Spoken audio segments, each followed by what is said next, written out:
guys, and welcome to episode 2 of Discovered with Steph. Today, I bring you guys an amazing duo, SavannaQ. So, let's just get right to it and roll the clip. So, to start out, I am absolutely loving your music. Thank Uh, you so much. I've listened to Tenderness like 3 times. It's like absolutely like dope. Thank So, you so much. what was your creative process like, and how did it come to be? So, Tenderness is a song that when we were in Atlanta, I was going up there to do some modeling, and then I just like kind of felt like there was something better that was going to happen, and I got out of the show, which is really weird. But I was just like, yeah, I'm just like something else is going to happen that if I just trust the process, musically something's going to happen. And there was an after party and we went, and the person who invited us was like, you got to go to this event, there's a great bunch of musicians and singers and songwriters and all this stuff. So we go and we meet a ghostwriter that is in the music industry, and he actually wrote Tenderness, and we made the track. It's weird because we'd already kind of started the track before we went to Georgia, and then when we heard the melody, I literally had goosebumps because I had been singing a melody very similar without lyrics, and so had my business partner. So it was like, what's going on? Like, are we meant to do this right now? And like when you're on the right path, everything just falls into place. And if you trust the process and everything. And we wrote that, we worked on Tenderness. We changed a few things, but we knew that we wanted a song that was uplifting, empowering, and would not only bring light but love, and just pouring out you know good energy, good vibes, good frequencies that ultimately heal people. And it's very different than most because this industry is kind of the opposite. You want to do things that everybody else does so you can ride the wave of success. But when you step back and you really get in tune with who you are as a person, and you really start to see what you're meant to do. And then when you trust it, it'll happen for you. You know what I mean? Yeah. Because you're surrendering to knowing that it's all going to work out. And your intentions are pure and they're good, and they're going to get you to that next point. So when we met that songwriter, I mean, the song was written like way before we met him. So it just felt so good to be able to be that one person that could give that message. And I mean, we wrote this like 3 years ago. So it's like everybody's hearing it. And it's crazy because no one was supposed to hear it. We've been waiting to do our release and stuff, and we had some shows booked, and then everything got canceled with COVID. So, it really made us revamp who we are as artists. And we have a whole ton of music. Like Tenderness is one of like 20. So we've been, we write, record, produce all of our own stuff in house. So it's crazy to see like people really vibing with Tenderness, because that wasn't even like supposed to go out. It just kind of like happened, and we're just like, okay, we'll just put it in the back. But then in the UK, when coronavirus kind of first started, I started reaching out to dance groups around the world. And I really wanted to get people inviting, like feeling our music on another level that wasn't like blocking you, wasn't going to tell you what you could and couldn't do, like move wise, like just feel it, feel it internally and just embrace it as the person that you are. And when they did that, I reached out to all these companies. They all were like, oh, I need money for this, I need money for that.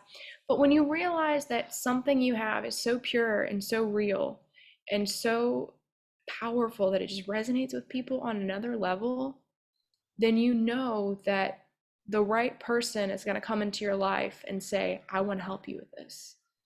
And that's what happened with Tenderness. The UK flash mob came to us, and they were trying to, I mean, 4, 5, 6,000 pounds. We don't have that kind of money. Are you kidding me? Yeah, And exactly. then they just was one morning right before COVID kind of started here. It was going on there, and she was telling me about lockdown, and she said, I heard the lyrics, and she said, I woke up that morning and I listened to your song, and she's like, the lyric, I wake up in the morning, the sun shines again. I look out of the window with the hope to see my friends. And if we help one another, then everyone will win. Let's start with a smile. Let's start a trend. And it's just like a trend of being kind, being sweet, being loving, being everything that we are as people. And she was like, I want to do this, and they put out that video in London on their page, and it's already got almost 300,000 views, That's you know, insane. and we're just like, nothing changed. Like, we're super down to earth people. Like, it's not about like a stardom to us. It's about empowering people where they are emotionally, physically, and just knowing that you are worth it. You are enough. There's nothing in this world that is going to stop you. If you're passionate and your intentions are pure, you're going to get it done. And that's what's going to happen with our album. Like, things can slow you down, like album artwork and all these things that like most people think are so important to be right on point, but there's so much beauty in the imperfection because it gives room for the growth, you know? Yeah, So definitely. That's how Tenderness came to be. I love that. And like, Thank I feel you. you accidentally, because obviously, like, none of us knew that COVID was going to happen. So you, like, accidentally, like, started, like, the whole trend of, like, hey, let's just come together. Let's, like, be Yeah, there for each other. And I just think that's amazing. yeah. And Thank I you. love the mentality where, like, you're like, I just want to uplift people. And, And like, then not just like, not people are always like women empowerment. And I'm like, no, people empowerment. That's creating a divide.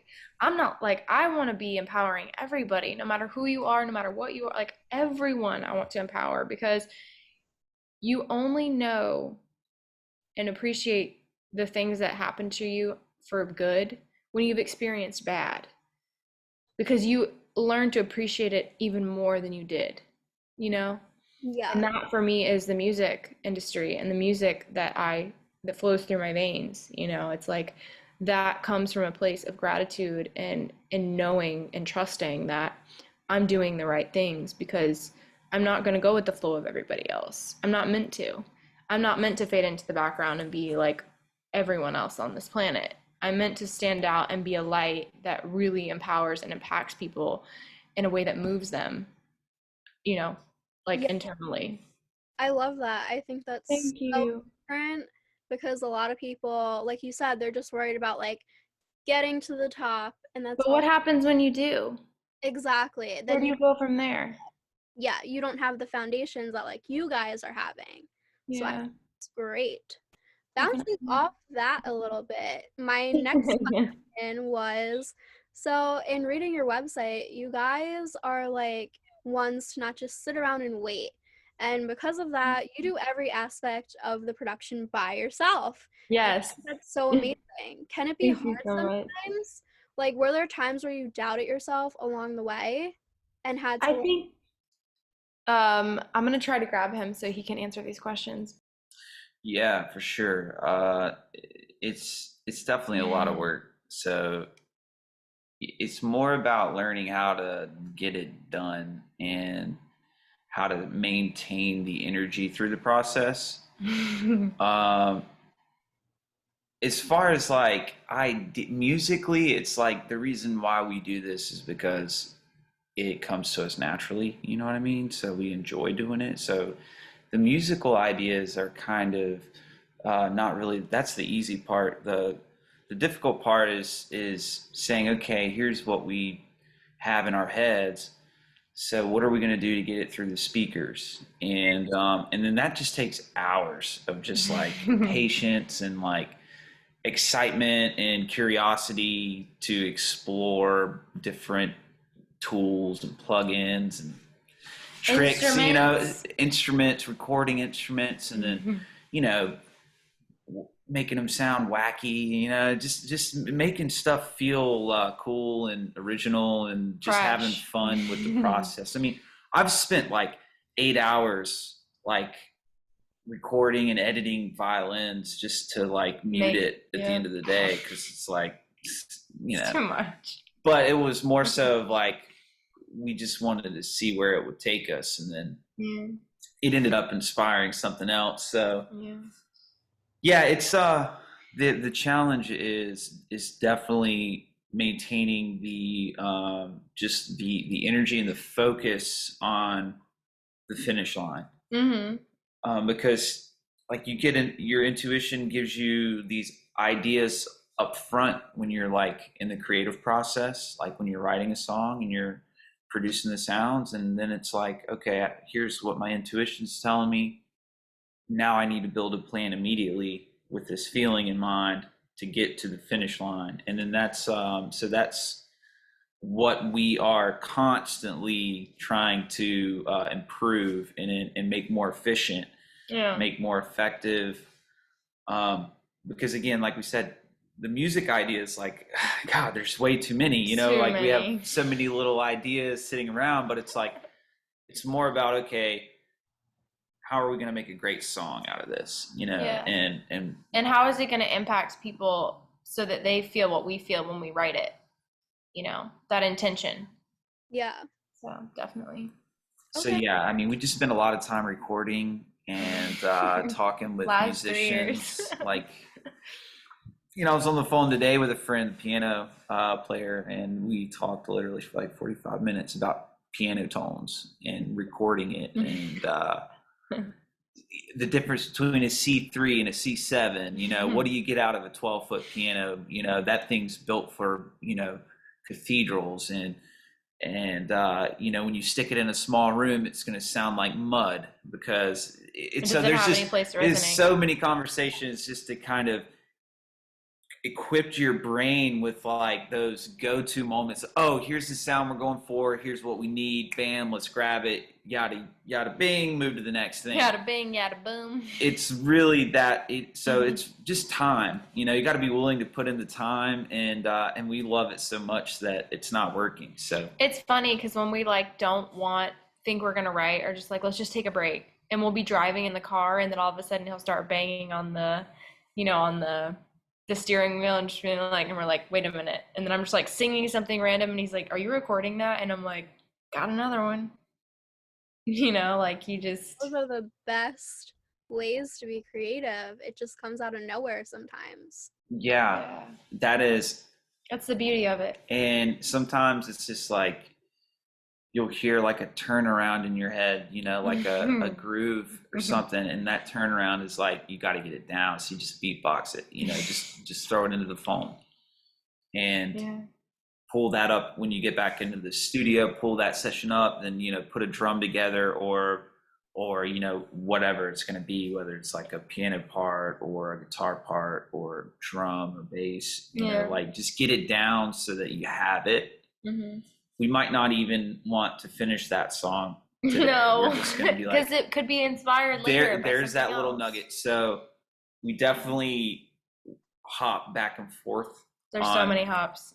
Lots of stuff because there's just no way to keep up with it. You know what I mean? And you would just miss too much good stuff. And if what we've learned is if we were just to sit down and try to work the death out of one song, it typically just, you know, you end up overworking it, and you know, after 1,000 plays, you just begin to hear things, you know. And that's like when you were talking about Tenderness, that was how we felt with Tenderness. Like, we're like, it's not ready. And then some people hear it and they're like, it's ready. Okay, just let it go. Chill out. And we're like, I don't know. Well, I was actually pretty confident with that one because... Well, we had mixed it like 3 times. Really? Well, yeah. And then you mixed it in the end and it was the best. No, mixing it was, you know... It was all just like a process, you know, because the production part came so easily that we were like, okay, cool. It kind of feels good the way it is. Let's just make sure we get the mix right. That's what I mean, like the mix. So the mix really kind of, I think the mix took like twice as long as the production. I think we had like 3 people mix it in the end, right? Yeah, but our boy Jacob did the best job. Yeah. Yeah. Well, he took it for the most part, and then he brushed it out and made it pretty. Nice. Yeah. So let's take it back a little bit. So how did you guys meet and decide to come together and become SavannaQ? I'll let you talk. Oh, okay. I talked a lot. Yeah, I was getting heavy, like really heavy into production. Um, like I was consuming my days with it heavy. And I was in like a reggae funk jam band kind of, that was the band I was in. It was a lot of fun. I mean, it was so much fun. Just like very underground festival scene, really beautiful people, just incredible. But in that world, it's very much an organic thing, and it's very much, not vocal based. It's more instrumental based. You know what I mean? So I was like fascinated with the whole pop production and how these like really powerful vocal melodies were working, and the arrangements, and just the production of the beats, and just making something simple but complex. And so that's kind of what I was getting into that, and that led me into like pop and electronic production and stuff like that. And that's, my band wasn't really like, we weren't really doing that stuff, but I wanted to work with somebody. And yeah, the lead singer of the band at the time ended up introducing me to her, because he was like, hey, I think you should meet this girl, because the stuff that you're making and writing, her vocal is really good. And it was this, so she had a great vocal, and ended up coming over to, my bedroom studio at the time, and we just sat in there for like hours and just started, trying to come up with songs, and worked it from there. Yeah, it was fun. I feel like those are always like the best kinds of like relationships, when like duos come together. Like you just mesh well right off the start, and it just sort of happens. Yeah, definitely. I think there's so much power and gratitude to be, had to, in finding something that really meshes. It may be not even like all the time, but like take the good with the bad, because it's really beautiful in the end, like when you can make it really shine. Yeah. So definitely. So that leads me into the next question. So where have you guys performed? And like obviously with COVID, performances aren't happening, and we don't know how long that's gonna last for. But like, what are like some of your favorite places? What are some dream places? Ooh. Well, performed in, Not together. yeah, the Everything stopped for us for that. yeah, the fun part about us is like, as soon as we put our band together and started really prepping for a set down in Miami. Big set. Yeah, we got like a really, really cool opportunity to open up for Pitbull. We wrote this song called Bonita, which nobody's heard yet. Nope. It's very Miami kind of, It's like Camila Cabello, Shawn Mendes meets like Jason Derulo. Yeah, it's cool. It's really cool. Yeah, you're gonna love it when you hear it. It's so good. We're just, You're like, ooh. it's a vibe setter, so we need to, we're just kind of trying to figure out when we want to release it now. Yeah. It feels like a fall record to me. It feels like a summer record. Yeah, late summer, fall. But anyways, it's yeah, so we put together a band, and we started really working, and that's when we recorded the Rich Girl thing. I don't know if you've seen that one, Rich Girl video. Yeah, it's super scrappy. Had a cat come in and just record us while we were performing. Yeah, he was like, "Let me do this," and he positioned the whole room. It was such a good video. People are like, "Who did that?" I'm like, "This random dude who wanted to get into video," and now he's really good at it. But yeah, before just playing Sunfest. He played a ton of shows. Yeah, he's played all kinds of shows. Yeah, downtown. What about up north? Beach, it was incredible. For like 20,000 people. We played a lot of festivals. So the festivals are sea of people.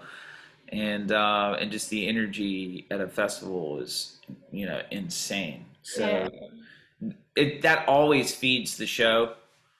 Energy. Yeah, it's all about energy, music, and that's why we all really need, the industry to open back up, because it heals us, it heals people. It really does. It heals you know, just people's souls, and gives them, you know, a sense of purpose. It gives them a sense of understanding. That It perspective. allows them to connect with people, and to connect with new people. Oh yeah. So It's that definitely. helps people, you know, break through insecurities, and there's just so many positive benefits from just seeing a live show. Yeah. I studied neuroscience at Berkeley, Ah, so He knows about the I love strange. all this stuff. This is like my, you know, I've always been curious and fascinated with, you know, why people are ticking together, and Why some people I've aren't. had the experiences at shows where I can literally just see everybody like moving to the same wave, and kind of, that was very, I was curious. So He gets a whole new perspective being up on stage and watching how people move to see how he's going to influence that moving in his music. You know, because some people can make stuff, but they may not be musical. So Yeah. it may not like jive to certain people because it's not what they're used to. But yeah, if you have someone that knows all of those instruments and knows all those notes, it helps. Then people hear it and they're like, okay, like they can like move to it, you know, and they don't have to like hesitate. It's natural. yeah. So I that's another love thing. that. I've performed in different places around the world, but mainly when I was younger. So I was in a chorus and I got to travel overseas, and I went to like 10 different countries and performed. And, you know, my sister's a leukemia survivor. So when I was in high school, I got to do some performances for a Stop Children's Cancer concert that was really big. And I think music to me, because I grew up singing opera and like more classically trained vocally and stuff. So the pop world wasn't really something I ventured off into because I was just like, I'm comfortable here. But when you have this identity change kind of thing, when you know you get older and you start learning different kinds of music and you start really feeling and being empowered by like this pop, or you know this bigger vocal, or this message, or like messenger telling you all these things, and you're just like, I just went on a journey with you and I don't know how I feel. Like it just feels so like whoa.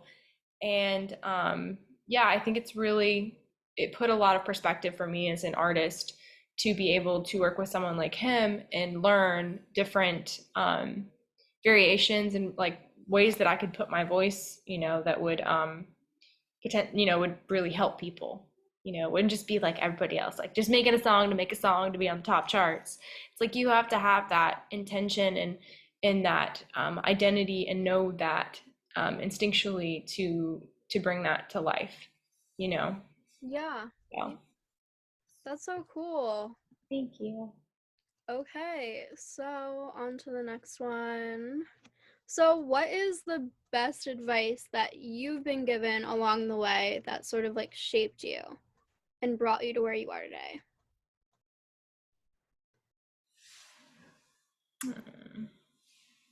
hey, I mean, It's always a learning process.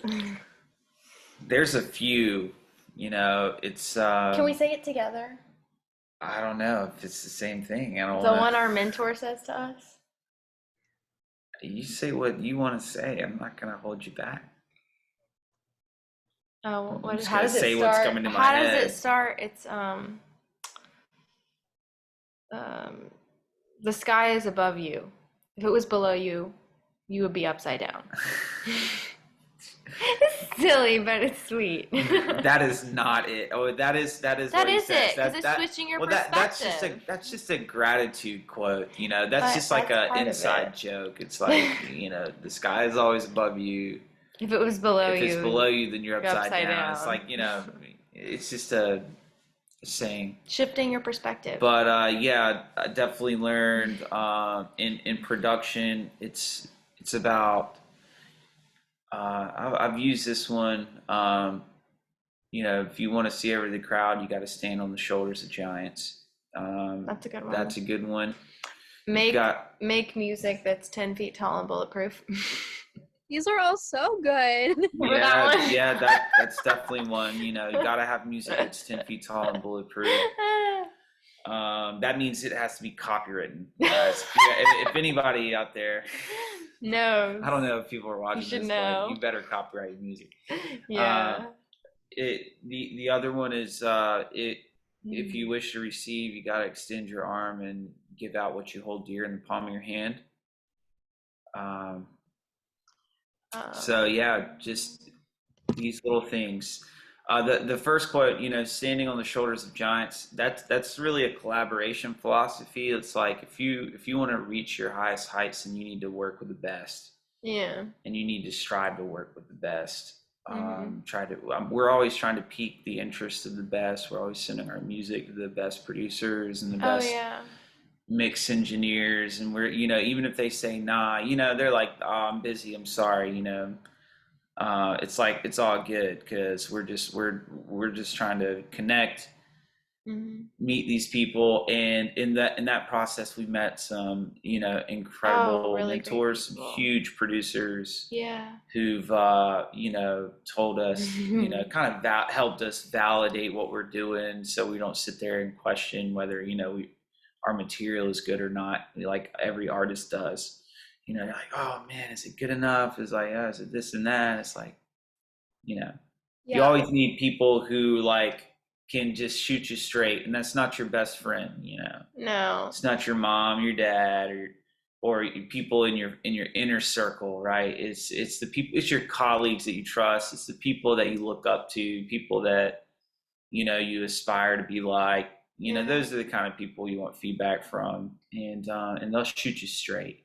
I definitely think another one is just finding beauty in the imperfections, because it makes you start to appreciate all the little things, like we said. So that would be a huge one. Because you're always beating yourself up. You always beat yourself up, like, I don't sound good, and that person next to you is like, who are you? And you're like, I'm just here. No, that's so true. Don't think of that. I don't like that. Don't put me on a pedestal. Because immediately, that. When I started to see more body language, when I had people listening to my records, was when I stopped editing everything, the life out of it, and like that. Oh man! At the beginning, when you're, starting off producing, you just like, you can make anything perfect.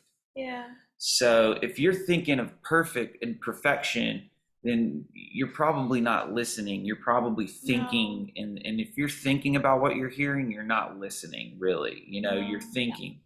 And so the trick to production is listening and just feeling the groove, and feeling like the melody and the pump and the pocket, and making sure everything's really just making your shoulder, it just feels like it's flowing, and like that's kind of what you're listening for. And the rough edges are what give you a lot of that feel and that groove, and it not being perfect. Yeah, like there's a lot of artists, I think, that'll tell you they like to record and not be in like, just raw, and just add it in as a texture to be like, this is it. Like, this is, even if you hear the imperfections, that means you're listening. Good job. Because that's what we are as humans. Like, we are imperfectly beautiful. Yeah, I think that's great. And I know, like, I'm a music lover, and even that could like relate to me, because with this, you're trying to be so perfect, and it's like, you don't need to, like, be authentic, be yourself, like, just there's so much with that, and I want to be the kind of artist that really uplifts people, and like I said, women, men, children, everybody, because there's so much just disconnect with everything, kind of, when it comes to makeup, when it comes to clothes. It's just like, it's just creating this sense of reality that we create, but it's not always genuine. And when it's not, it just fails, and people start to realize that it doesn't really matter. It's okay to not wear eyebrows one day. It's okay to, like, what I mean, like when you have really light eyebrows. Thank you. It's okay to do those things, because those things that you like don't like about yourself, and you put yourself out there, you're going to inspire other people to no longer care what the person next to you thinks, and you're going to inspire them to do something great that they may not have done, because they're like, I don't know, and then they hear that song and they're like, yes, I can do this. and they do it, That's so great. you know? So here's a good one. Which musicians do you admire?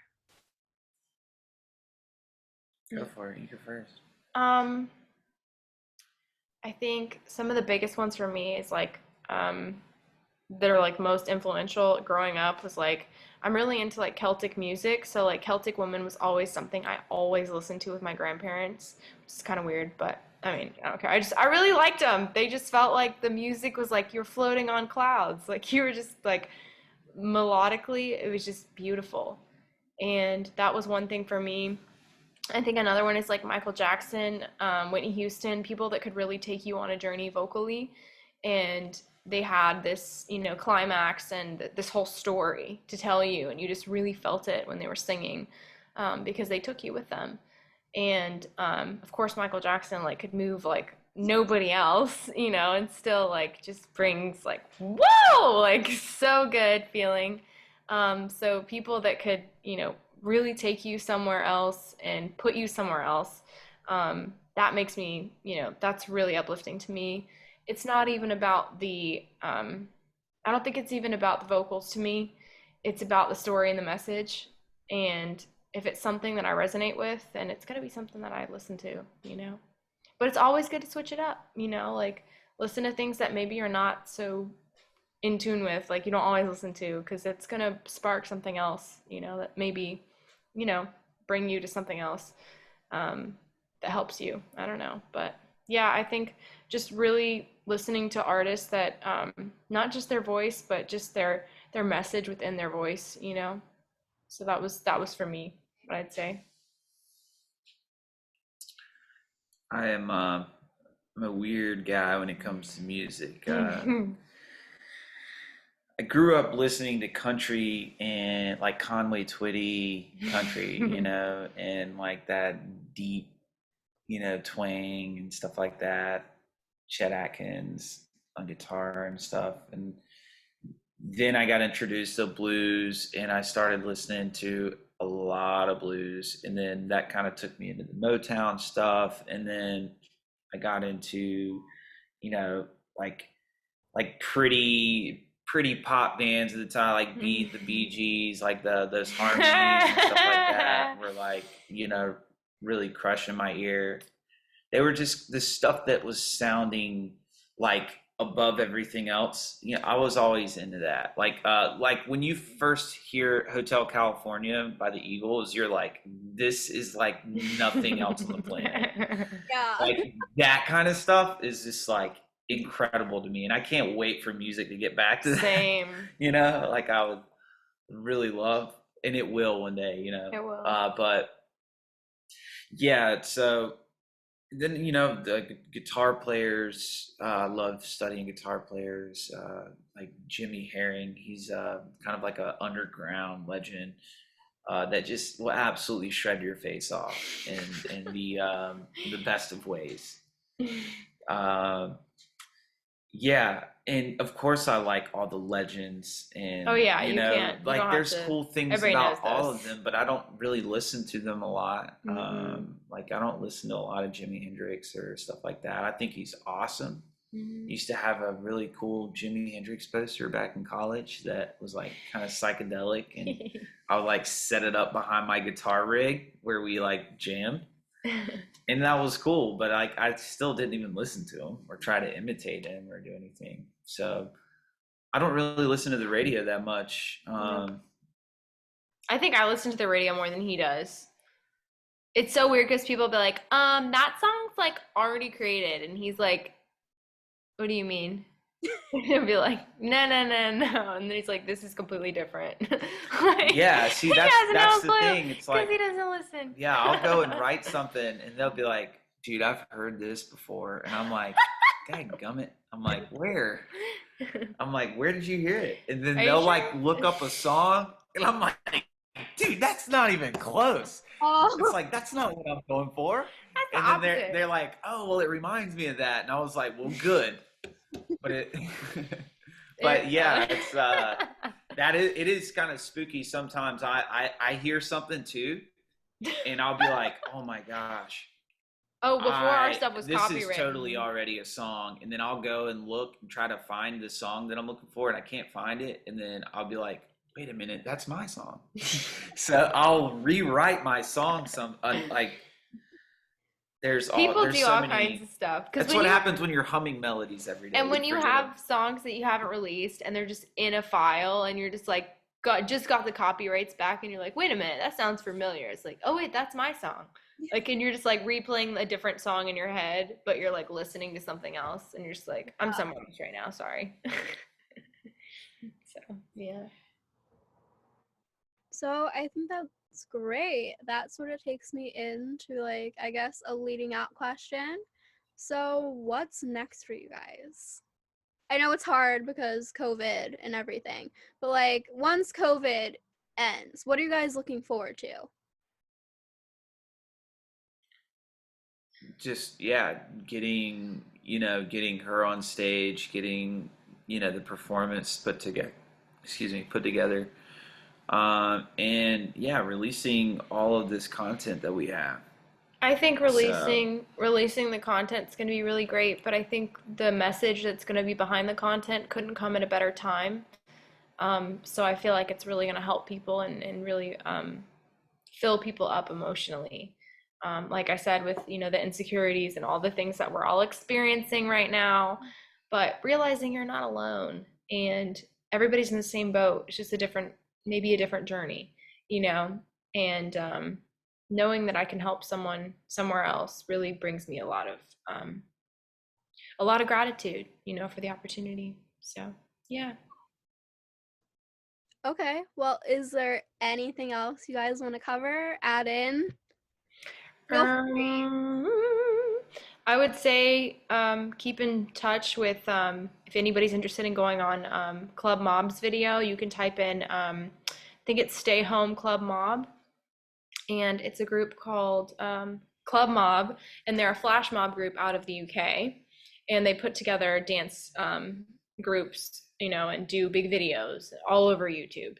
But they are planning another video that is going to come out, and if people want to get involved, they can go to whoisclubmob/UK.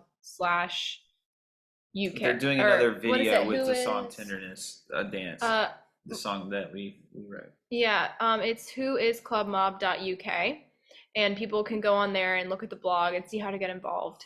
Yeah, we partnered with Club Mob, and we're doing a big video together coming up.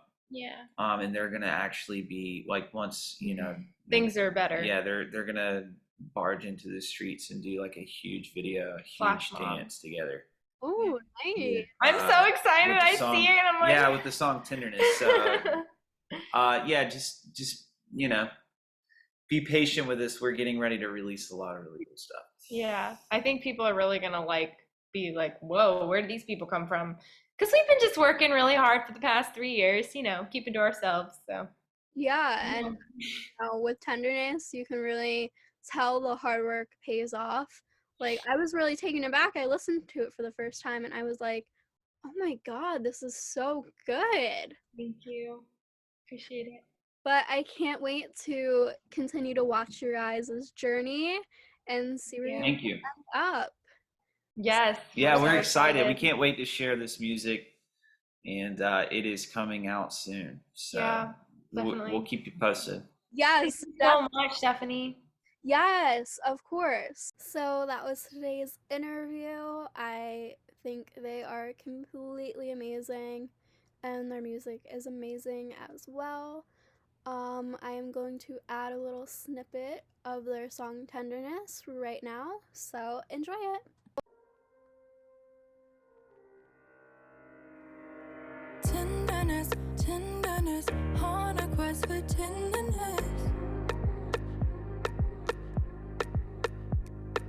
Tenderness, tenderness, north, south, east, and west.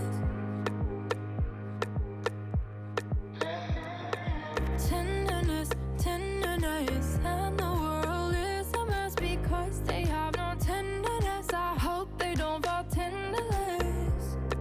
Tenderness, please let me clear my chest. I hope you grow and be your best. And what will help is tenderness. I wake up in the morning,